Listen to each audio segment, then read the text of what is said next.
안녕하세요. 현대차증권의 자산지킴이 네오예요. 퇴직연금 제도에 대해 속속들이 알려드릴 테니 따라오시죠. 우리나라의 평균 수명은 2019년 83.3세로 매년 계속해서 늘어나고 있습니다. 이에 따라 은퇴 후 노후 기간에도 계속 늘어나고 있죠. 20년 일하고 노후 생활을 30년 이상 준비해야 한다니 생각만 해도 걱정이 됩니다. 우리나라의 노후 소득보장 체계는 크게 국민연금, 퇴직연금, 개인연금의 3층 보장 체계로 구성되는데, 먼저 국민연금은 소득 대체율이 점점 낮아지고 있고, 개인연금은 노후를 위해 돈을 모으기보다는 연말 세액공제를 위한 금융상품 정도로만 인식하고 있습니다. 그래서 안정적인 노후를 위해 퇴직연금을 제대로 알고 잘 사용해야 합니다. 그렇다면 퇴직연금이란 무엇일까요?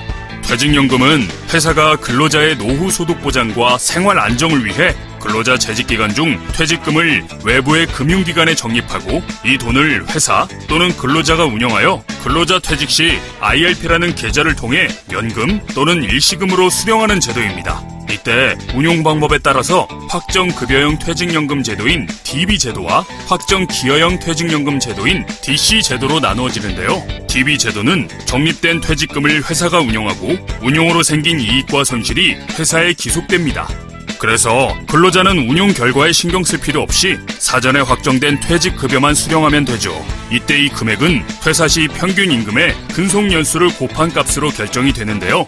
예를 들어 3년간 회사에서 일을 하고 퇴사를 했다면 1년과 2년에 받았던 급여에 상관없이 마지막 퇴사할 때 받은 평균 임금인 104만원에 3년을 곱한 312만원이 DB제도에서의 퇴직급여액이 됩니다.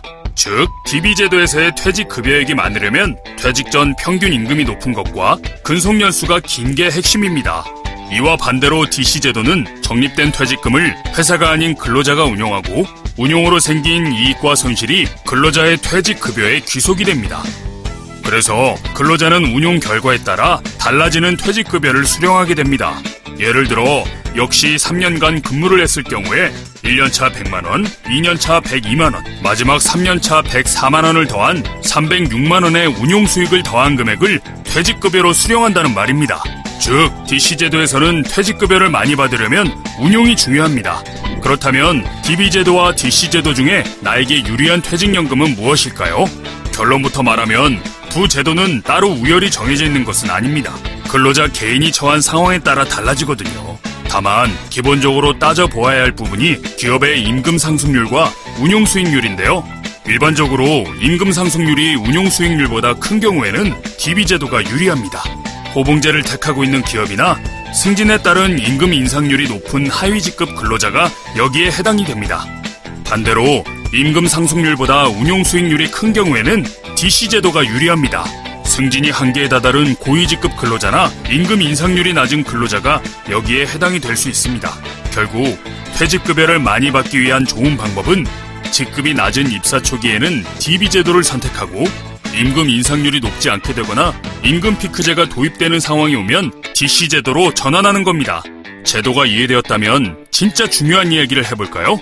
바로 DC제도에 가입한 근로자의 경우에는 퇴직연금을 방치하지 않고 관리를 해야 한다는 겁니다. 운용 결과에 따라 나의 퇴직급여가 늘어날 수도 줄어들 수도 있기 때문입니다. 퇴직연금을 관리한다는 말은 퇴직연금에서 운용 가능한 상품에 가입을 해야 한다는 이야기인데요. 운용 가능한 상품은 크게 원리금 보장형 상품과 실적 배당형 상품으로 나뉩니다. 원리금 보장형은 정해진 이자를 수령하는 상품이고, 실적 배당형의 경우에는 운용 성과에 따라 수익과 손실이 발생하는 상품입니다. 원리금 보장 상품의 대표적인 상품에는 증권사의 ELB, 은행 및 저축은행의 정기예금, 보험사의 GIC 상품이 있고, 실적 배당형 상품에는 펀드가 있습니다. 운용 방법을 결정할 때 수익을 높이려면 실적 배당형 상품의 비중을 늘려야 하기 때문에 수익 목표가 어떤지를 잘 판단하여 상황에 맞게 원리금 보장형과 실적 배당형의 포트폴리오를 잘 구성해서 운용해야 합니다. 다만 퇴직연금의 경우 은퇴자금으로 활용되기 때문에 너무 위험하게는 운용할 수 없습니다. 위험한 자산에 대하여 일정 한도 이상 투자할 수 없는데, 주식형과 주식 혼합형의 경우 합산하여 최대 70%까지만 투자가 가능합니다. 이러한 퇴직연금은 기업이 퇴직하는 근로자에게 퇴직급여를 지급하기 위해 설정한 제도이기 때문에 근로자가 퇴직할 때 받는 게 원칙입니다. 하지만 갑자기 돈이 필요한 경우가 생길 수 있겠죠? 그래서 특정 사유와 요건을 갖춘 경우에 중도인출과 담보대출을 허용하고 있습니다. 다만 담보대출과 중도인출의 사유가 조금 달라서 정확하게 확인을 해보아야 하는데요. 특히 중도인출의 경우에는 DC 제도에서만 가능합니다. 이런 특별한 상황 말고 일반적인 퇴직연금 수령은 어떻게 할까요? 근로자는 퇴직 시 특별한 경우를 제외하고 회사로부터 직접 받는 것이 금지되어 있고 IRP 계좌로만 지급받을 수 있습니다. 이를 의무 이전이라고 합니다.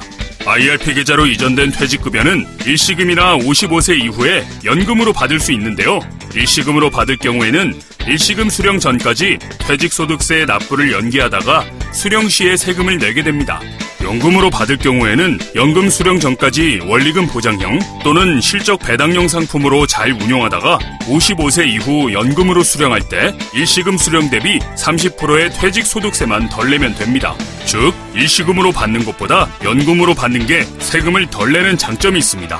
특히 2020년부터는 10년 이상 초과해서 11년 차부터 받는 연금 수령에 대해서는 일시금 수령보다 40%나 퇴직소득세가 절감되고 있습니다. 연금을 길게 받을수록 이득이겠죠? 퇴직연금 제도에서 세금 계산을 할 때 세액공제를 받기 위해 추가 납입을 했다면 연금과 일시금 수령 시 각 돈의 재환, 즉 돈의 꼬리표에 따라 세금이 각각 달라지니까 종합소득 신고 대상인 분들은 꼭 확인할 필요가 있습니다.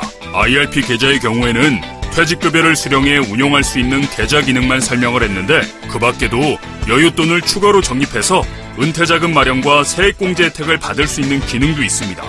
이는 DC제도 역시 마찬가지인데 IRP와 DC제도 모두 추가 납입이 가능합니다. 연간 1,800만원까지 추가 납입이 가능하고 700만원까지 세액공제 혜택을 제공합니다. 예를 들어 기존의 연금저축계좌에 400만원을 납입해서 세액공제를 받았다면 IRP에 300만원을 추가로 납입해서 700만원까지 세액공제 혜택을 받을 수 있습니다. 이때 종합소득 금액과 총 급여액에 따라 세액공제율이 달라지는데 소득이 많을수록 세액공제 혜택은 줄어들게 됩니다.